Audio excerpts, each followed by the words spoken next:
खरखरी में हुए हिंसक झड़प की घटना को लेकर आजसू प्रमुख सुदेश महतो ने किया क्षेत्र का दौरा। रैयत ग्रामीणों से मुलाकात कर घटनास्थल और सांसद कार्यालय का किया अवलोकन। धनबाद जिले के धर्माबाद ओपी क्षेत्र के हिलटॉप आउटसोर्सिंग में पिछले 9 जनवरी को हुए हिंसक झड़प का आजसू प्रमुख सुदेश महतो ने जायजा लिया।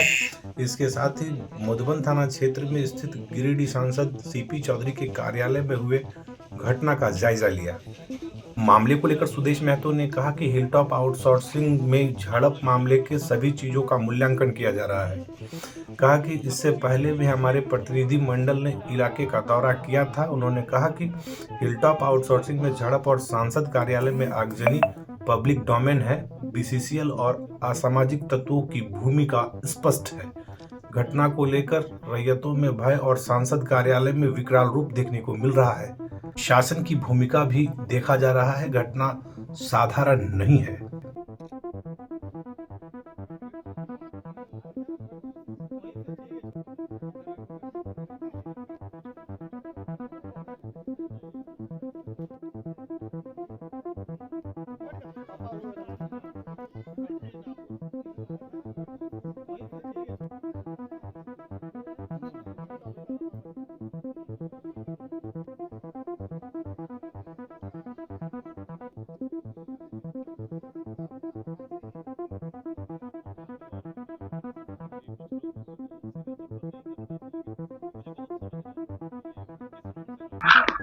देखो, जो घटना घटी ये सभी पब्लिक डोमेन में है, जिसको एक पत्रकार के रूप में आप भी देख रहे हैं, आम जनता के रूप में लोग भी देख रहे हैं। फिर इसमें बीसीसीएल की भूमिका, फिर और कुछ असामाजिक लोगों की भूमिका बड़ा स्पष्ट है।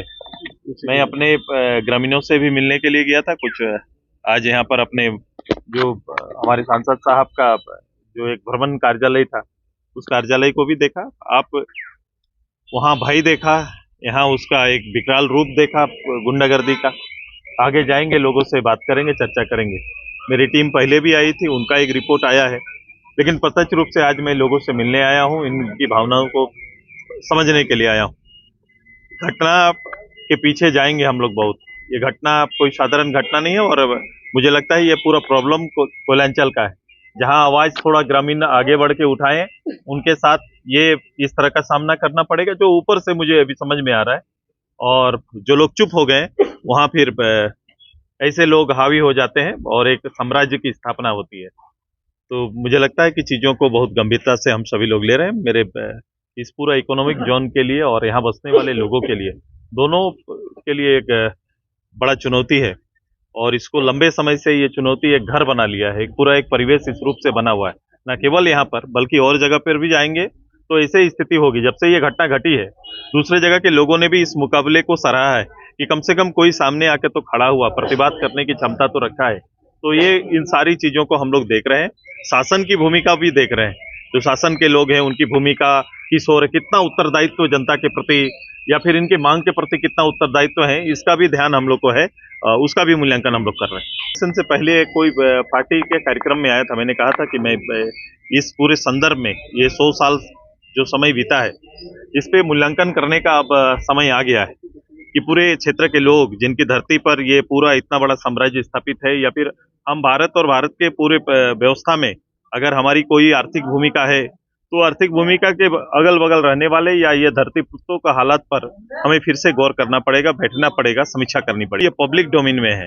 जो सामने जो आदमी जो जिसका वर्चस्व और साम्राज्य का प्रभाव आप एक राजनीतिक दल के कार्यालय में आप देख रहे हैं, तो इसके हिम्मत की ऊंचाई को कहां से आ रहा है, ये ऊर्जा कहां से प्राप्त हो रहा है, इसको हम लोग देख रहे हैं। जीएम की गिरफ्तारी की मांग होगी क्या? मैं मूल्यांकन कर रहा हूँ। भूमिका एकदम स्पष्ट है। एमपी साहब ने यहाँ से लेकर उनके सभी प्रतिनिधियों को इसके बारे में लगातार संज्ञान में दिए हैं। एमपी साहब आए, गांव के लोगों के पक्ष में अपनी बात रखना इनका अधिकार है।